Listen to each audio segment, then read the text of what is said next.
Hello and welcome to Smaulgld. In case you missed it, top gold and silver stories for the week ended April 30th, 2017. Gold-silver ratio soars. The gold-silver ratio climbed over 7% in April. Other stories: World Bank Group and China-led AIIB agreed to deepen cooperation. Silver ETF outflows declined 8 days in a row, and then inflows surged. China's silver imports also surged 42% in March, but U.S. mint sales slowed to a crawl in April. And Trump announced a 20% tariff on Canadian lumber and also announced an investigation into aluminum imports into the United States, perhaps paving the way for a import duty to be slapped on aluminum as well. Let's take a look at the top stories. We've got some charts. We've got some analysis. So let's get to it. Oh, if you please wish to donate to Smaulgld, I wish you would. You can donate via Bitcoin, via PayPal at the links below, or you can become a Smaulgld patron. I now have 3 such Smaulgld patrons from whom I am very grateful.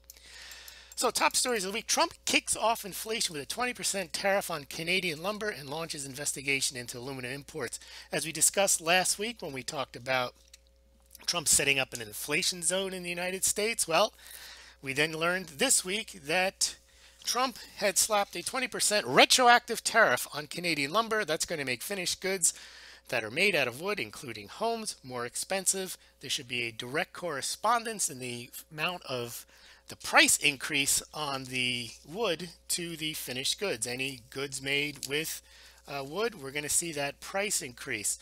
We could also see that price increase on any goods made with aluminum, and who knows where that will end. If we renegotiate NAFTA and Canada and Mexico get additional tariffs placed on their imports, well, then we could see also a tax on, or a tariff on, silver coming out of Mexico. This is all part of Trump's plan to weaken the dollar and create barriers to entry for foreign goods and create a reverse effect to the United States, developed its manufacturing capabilities, and then ships the goods and becomes an export power once again, as the United States once was in the 1950s. Well, let's get to the gold-silver. The gold-silver ratio burst past 73-1 this past week. Gold closed the week at $1,267, down 1% from $1,280.90 last week. Silver got hit 4.1%, and it fell from $17.90 an ounce to $17.16 an ounce. That put the gold-silver ratio at 73.7-1, and here is your 1-month chart. The gold-silver ratio in April rose 7.707% in April, rising from about 68.5-1 to 73.7-1. Now, we've been hearing that the gold-silver ratio has to come down, must come down. There's 101 reasons why it will come down.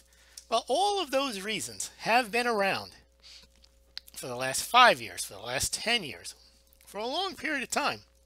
And it's not like the market's not aware of those reasons.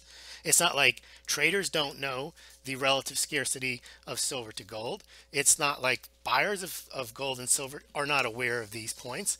However, even though this is not secret information, the market has not valued silver higher on a ratio basis than gold.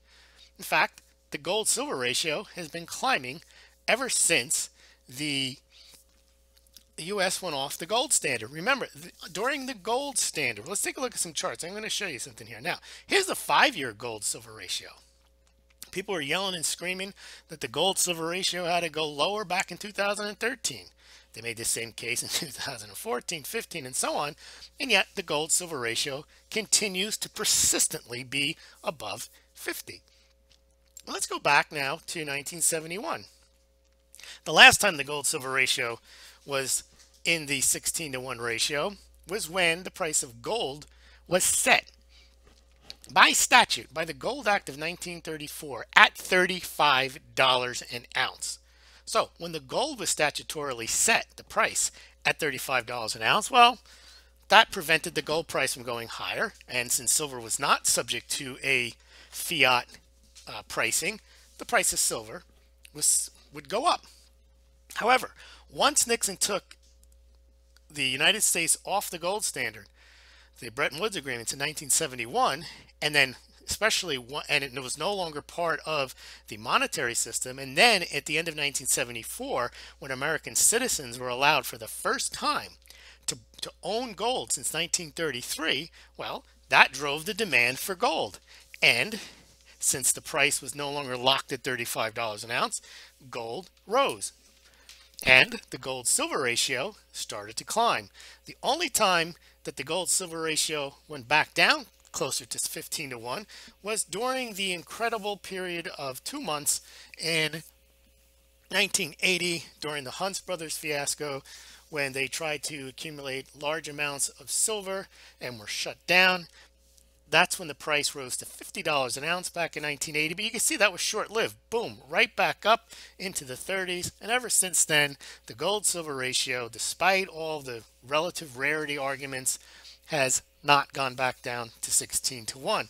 And again, the relative rarity argument, that was also a fiat set, because when they used to make coins, and we're going to talk about this later in the week when we go through the silver shortage of the 1850s, when the United States decided it was going to be on a bimetallic standard, which meant they were going to value gold and silver, and they had to put them at a fixed ratio in 1834. And they just decided the fixed ratio could be 16 to 1, because based on relative scarcity of gold to silver in the Earth's crust. That doesn't mean that the market determined that the ratio should be 16 to 1 gold to silver. It's just what they decided it had to be in order to make the standard work. However, as we'll see, if certain times the price of gold or silver free market price was different, and it created a ratio different than that, then people would hoard the coins if the face value of the coin was worth more than the amount of gold or silver that was in the coin. So even in a bimetallic standard, they had to fix the ratio at 16 to 1. That doesn't mean that the ratio is or should be 16 to 1. It's just what they chose. In any event, we are seeing now what does happen is that silver does rise faster than gold in a bull market and does fall at a greater rate than gold in a bear market, but there is no certainty that the gold-silver ratio has to ever go back to 16 to 1, has to ever go back to 1 to 1. Let's get to some other stories. Okay, some tweets of the week, they actually are some of the big stories of the week. Are you adequately hedged against your own confirmation bias? This was a tweet I put out that I eventually turned into a blog post and a YouTube that is on the channel that talks about, we hear people, they repeat the same story, they go to the same news outlets, alternative media, for example, the gold-silver ratio, they hear the reasons, someone else repeats them, and then they're convinced that the gold-silver ratio has to come down. They've heard the reasons, and then they tune out any other information that might indicate otherwise, or they make up excuses. And that's called confirmation bias. And the problem with confirmation bias is you could be believing something to your detriment and then insisting to your detriment that it is true. So be careful of confirmation bias. Think for yourself. Analyze. What I like to do is analyze why something I hear that sounds correct, why it might not be correct. And if you do that, well, then maybe perhaps you'll realize that what sounds correct maybe isn't. And maybe the problem is if you're looking to confirm what you think is correct, you'll find it, especially if you're on the alternative media. Because basically in the alternative financial media with gold and silver, it's all the same story. Gold shortage, dollar collapse, gold and silver to skyrocket, China's wonderful. So again, look for I don't care what you do if you do what you like, but I like to look at alternative ways of analyzing what's out there. Because if the price of gold and silver hasn't risen in 5 years and your answer is manipulation, well, there's your answer. If that's what your answer is, it's manipulation, then you should know better. Then you should invest in gold and silver if you think it's manipulated. Or people say, well, they're going to lose control. They won't be able. Why? Why would they lose control of a manipulation if that's what they do for a living? In any event, next story. Marine Le Pen. Now, Marine Le Pen was never counted on winning the first round. Maybe she was counted on winning the first round, but she was never counted on winning the second round in the French presidential elections. And yet, after the election was held in the first round, she did fairly well. She came a close second. She goes on to the second round. The equity markets rallied as if there was some major relief that she was no longer going to become the president of France. Well, the markets never believed that anyway. And of course, they used that as an opportunity to smash gold and silver, because gold and silver, which again, we're not rising on the basis that Marine Le Pen was going to become the president. She was going to default on France's national debt and institute the franc and ditch the euro. Sure, that would be a big boost to gold and silver, and that would crush the equity markets, but that was never anticipated by the market. They just had this kind of self-congratulatory rally, and we're kind of still with it.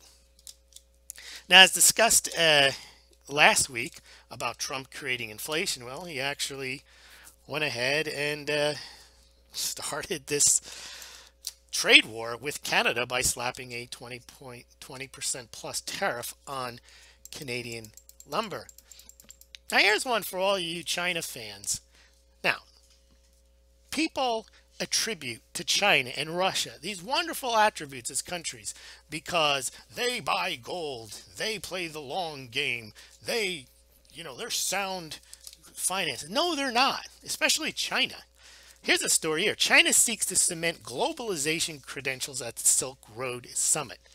China is not interested in collapsing the dollar and destroying the dollar, because if they were to do that, they would be giving up all of that trade with the United States, destroying their entire treasury portfolio of over $1 trillion. China wants to be a globalized player. They don't want to destroy the dollar. And I don't understand all of these dollar collapser, gold bugs, silver bugs, who think it would be somehow a good thing if the dollar collapsed. Well, then my gold and silver holdings would go higher. Yeah, talk to people in Venezuela and what it's like to live through a currency collapse. Do you think anyone in Venezuela who's living through starvation, food lines, social breakdown are happy? Yeah, they may be grateful that maybe they have a little gold and silver and they might be able to survive a little better than if they didn't have it. But do you think it would make sense in retrospect for them to wish for their entire society to collapse just so so their gold and silver could go higher? Because if society collapses and trade breaks down because your currency has collapsed, you can't buy anything anyway. Your standard of living goes down too. If your gold and silver goes higher, so what? What are you going to buy if there's nothing to buy? So I never understood this concept of people rooting almost for China and Russia and rooting against the United States dollar, as if somehow you're going to be better off if you live in the United States, if the dollar collapses and you somehow have a couple of rolls of silver eagles or a few gold coins. So what? You don't want, if you really thought about that, you don't want that to happen. And China is not a sound money country just because it owns gold. It is creating more credit faster than it is. Eventually, China wants to be just like the United States is now. They want to export. They want to export the yuan. They're going to want to stop doing as much work at home. They're going to want to outsource their manufacturing to Africa and other parts of Southeast Asia. They're going to want to increase credit. They don't want to be restrained by gold. Just because they buy gold doesn't mean, or own gold, or have a culture of gold, doesn't mean that the country itself is a sound money paradigm. And also look at India. Indians love gold, but their government's socialist and they go against gold. So I still don't understand this almost hero worship of these countries just because they own gold. So something to think about. It's another meme in the alternative media. It's almost this worship of China and Russia as somehow being sound on sound financial basis. When now look at China, they have ghost cities. They don't the country is basically run on credit creation. Just because they have gold they don't want to be restrained by gold. Okay, enough on that. The point is that China is trying to be a global player. They're cooperating. They're not trying to crush the United States. They're trying to gain a competitive advantage. But remember, if you crush a trading partner, well, you've eliminated your ability to make money from that trading partner. You want your trading partners to be healthy. Look at the United States. They helped build China. Why? It helps them. All of these countries want there to be a global system. That's why they're globalists, where they can trade amongst each other. It doesn't help them to have major players have their currencies collapse. So it's not going to happen if most people don't want it to happen. And I really think if you think about it, you don't want it to happen either. What else? Yeah, here's Trump. I'm a nationalist and a globalist. I'm both. Wonderful. If you had any doubts, there you go. Now, here's again, Shanghai Gold Exchange silver delivery and volume way up. Next week, I'm going to show you some charts on where there are strategic silver piles. I got a few good charts to show you. Wait for that next week. During the week, I also released 12 ways silver is different than gold. That has been a blog post that's been on the Smaulgld site for years, but I never did YouTube. I finally remedied that. Here's the story on Trump announcing 20% tariff on Canadian lumber. Here's the story on that gold that was found in a Shropshire, England piano. Here's the story. Indian sovereign gold bond issue. Should you invest in them ahead of the Indian festival? Why? The festival, you're supposed to buy and give gold to people. Physical gold is part of this festival that's been going on in India for thousands of years. I don't pronounce the name.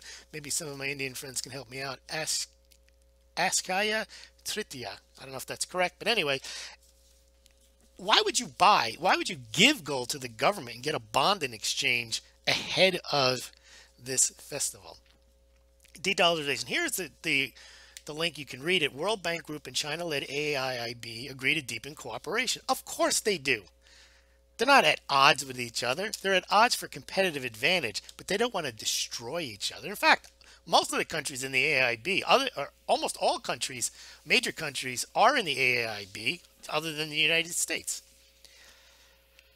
There's the U.S. Mint sales. I'm not going to go through those. We'll go through those probably tomorrow, and the next day I have the American Gold Eagle, American Silver Eagle, American Gold Buffalo. Then we'll do the Perth Mint sales. They're all, I don't know what the Perth Mint sales are yet, but the American Mint sales are very bad. No point in going through them here, but I have some comparative prior years, prior months, and you could just see just how poor the sales are. There's that effigy mound coin. That's probably now going to be the second rarest America the Beautiful coin. It's still available. I think they only minted 20,300 of those coins. And I think that's about, I think 20,000 was what the Hawaiian volcano coin was. There's some stories here. An India finance minister in favor of fixing the rate on gold at 3%. They're not going to cut the import duty. That's 10% right now. Here's another story. China's net gold imports via Hong Kong more than doubles in March. So we're seeing out of China, out of India, big increases in gold and silver consumption, demand, and we're just not seeing it in the United States at the U.S. Mint. Fed need more QE. The economic data this week, I'm not going to go through it. You can read it on the Smaulgld website. Also, other than consumer confidence, which is pretty far up. Here's the story on the ETF bargain hunters loading up on silver ETFs. As we talked about today in our gold ETF versus physical holdings, the advantages and disadvantages of both. ETFs seem to be the big way that people have been convinced to get their exposure to gold and silver. Russia elbows Saudi Arabia side as China's top crude oil supplier in March. So yes, China and Russia are deepening their trade relations with each other. But that doesn't necessarily mean that the United States dollar gets crushed. It just means that other currencies get used more. Russia and China will continue to own and hold U.S. treasuries. This idea they're just going to dump them all, that's just a fantasy. And again, that would create such chaos that no one would benefit. So for people who are expecting this collapse of the dollar, that would be a worldwide event. That wouldn't just be that wouldn't just like impact the US dollar, it would impact everyone. So no there's no reason to hope for that, and there's really no reason to think it's going to happen. What's going to happen most likely is you're going to see other currencies gain more prominence. You're going to see more trade, perhaps gold-based trade. But that doesn't mean the dollar collapses. Trump agrees not to terminate NAFTA treaty at this time. Will attempt renegotiation. Just another little change in opinion or change of heart by Mr. Trump. Here's another story on Chinese gold consumption, up 14-15% in the first quarter as the production drops. Remember, China is the leading gold producer in the world, and it's also the leading gold consumer, and consumption is now outpacing their production. Another example of gold and silver consumption way up, production going down, but the price not reflecting it, because the price of gold and silver are not based on the supply-demand dynamic, but rather on the paper trading or digital trading on the futures, which is based on bullion bank trading, manipulation, and quote sentiment.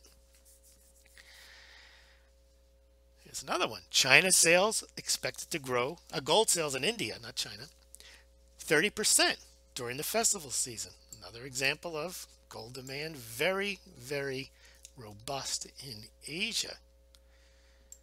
Durable goods were flat. The GDP came in at 0.7%.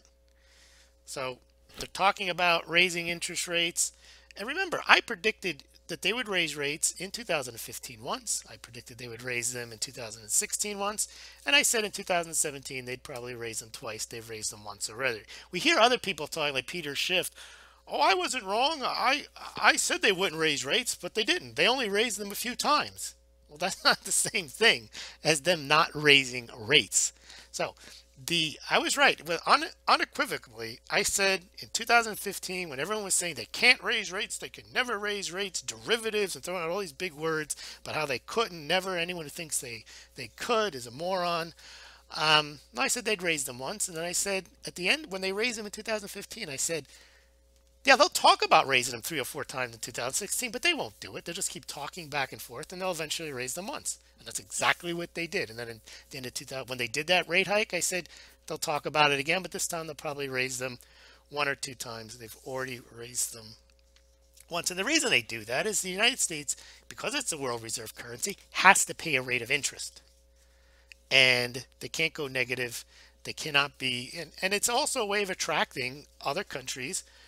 If they're not going to trade in dollars as much, they're still going to need to keep their reserves in certain currencies, and no better place than the U.S. Treasuries if they're going to pay interest. So that's been my theory on why the Fed has been raising interest rates, is they know that demand is dwindling for U.S. Treasuries, and it's a very attractive proposition when all other sovereign currencies don't pay a rate of interest. And so I think that's what the Fed's going to do. They'll probably raise them again, and eventually, if they have to, the way the current Fed's thinking is, they'll have to lower them again, but now they have some leeway, and they'll probably want to start buying assets again and doing QE. But again, if they've raised rates and shown that they're so-called quote prudent by raising rates, and then also if they do manage to sell off a few assets before they do the next QE, they can make it look like they're just not on this permanent path of lowering rates and printing money to buy assets. It is a Ponzi scheme. Don't get me wrong. I don't think that it's sound policy. I just think that the rest of the countries are also engaged in ridiculous credit creation as well. And what the Fed's trying to do is distinguish itself by saying, look, we don't have zero interest rates, and we're not doing QE like the ECB is doing. We're not doing QE like Japan is doing. We're not. So they're all just trying to play in a fiat currency scenario. Every country's on the fiat currency. You're basically ranking yourself against the others. You're not ranking yourself against gold. There you lose. But when you're ranking yourself, your country, and your fiscal policy and monetary policies against other countries, you could appear to be better than the other. Here is game over theory. You hedged against your own confirmation bias. That is the blog post and the YouTube video. Just another point about GDP in the first quarter. It was 0.7%, not very good. However, first quarter luxury goods were up big time. LVMH is a luxury good maker who makes cognac, Fendi bags, perfumes, luxury watches. Their revenues are up like 16%. So you're clearly seeing, while you're seeing malls close and retailers having issues with sales, not the luxury goods, so the quote 1% is loading up on shopping, while the rest of Main Street is not. Although consumer confidence was up, still up. I guess they're thinking about, I don't know what they're thinking about, maybe because the stock market is higher, maybe they have faith in Donald Trump, who knows. And then finally, earlier today, we released a physical gold ownership versus gold ETF YouTube, after we had, that was from an old blog post, but we updated some of the charts and did a YouTube on it. Thank you very much for listening. Please make sure you subscribe to this channel, tell your friends, and subscribe to this Smaulgld website up at the top so you're on the mailing list. You do that just by putting your email there, and follow us on Twitter. Thank you very much.